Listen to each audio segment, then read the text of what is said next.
Poza asta arată perfect pe telefon. În print însă arată ca un joc video din anii 90. În 5 minute îți explic exact de ce se întâmplă asta și cum verifici orice imagine în 10 secunde înainte să o trimiți la print. Pentru că dacă nu știi asta, risci să plătești pentru un reprint sau mai nasol, abia după ce ai montat sau aplicat printul acolo unde ai nevoie, îți dai seama că e pixelat. Eu printez pe aproape orice, de la cărți de vizită până la bannere de câțiva metri.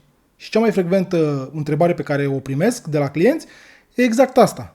De ce poza mea arată pixelată în print dacă pe telefon arată perfect? Până la finalul acestui video vei ști exact ce este DPI, de ce contează și cum verifici orice imagine, indiferent la ce print shop o trimiți. Ce este DPI sau dots per inch? DPI înseamnă puncte per inch. Câte puncte de cerneală încap pe fiecare inch de material. Cu cât ai mai multe puncte înghesuite acolo, cu atât imaginea e mai clară.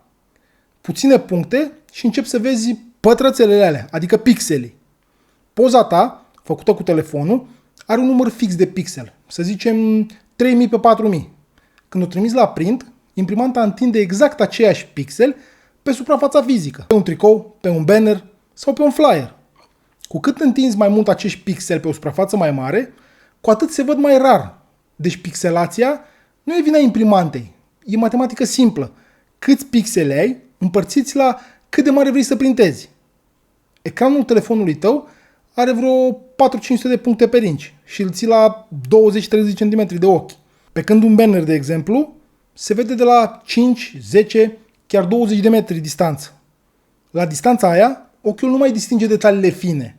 De-aia bannerele mari ies perfect la doar 30 sau 70 de DPI, în timp ce o carte de vizită pe care o țin în mână are nevoie de 300 de DPI ca să arate perfect.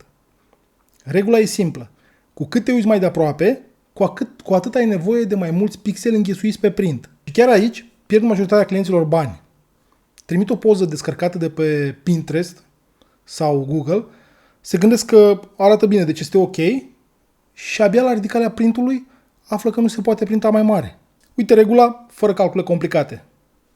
Click dreapta pe poză și Properties sau Get Info, în funcție de ce device ai, și afli rezoluția în pixel, gen 3000 ori 4000. Ca să afli câți inch poți printa perfect, împarți pixelii la DPI-ul potrivit. Pixel pe DPI egal inch. Și dacă mergem invers, știi ce mărime vrei și vrei să afli câți pixeli îți trebuie, faci inch ori DPI egal pixel. Și acum voi întreba, ok, dar cum îmi dau seama la ce DPI trebuie să fie grafica mea? Asta depinde de cât de aproape va fi privită.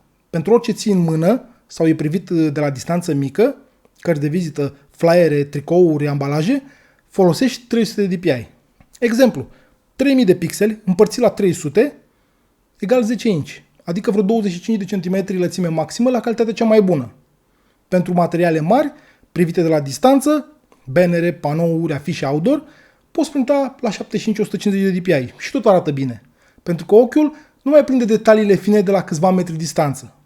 Aceiași 3000 de pixeli, la 100 de DPI, îți dau 30 de inch, de 3 ori mai mare din aceeași poză. Și regula de aur, o poză luată de pe internet, Google, Instagram, Facebook, Pinterest și orice alt site de genul, aproape niciodată nu va avea pixeli suficienți pentru un print mare. Alea sunt comprimate ca să se încarce rapid pe telefon sau pe laptop. Și trimite mereu poza originală. Nu face screenshot. O oroare, am văzut o grămadă de clienți care pur și simplu fac screenshot la ecranul telefonului la o poză pe care o găsesc pe internet. Data viitoare când o trimiți o poză la orice print shop, verifică rezoluția. Nu aprecia doar cu ochiul liber. Îți garantez că eviți cel puțin o reprintare.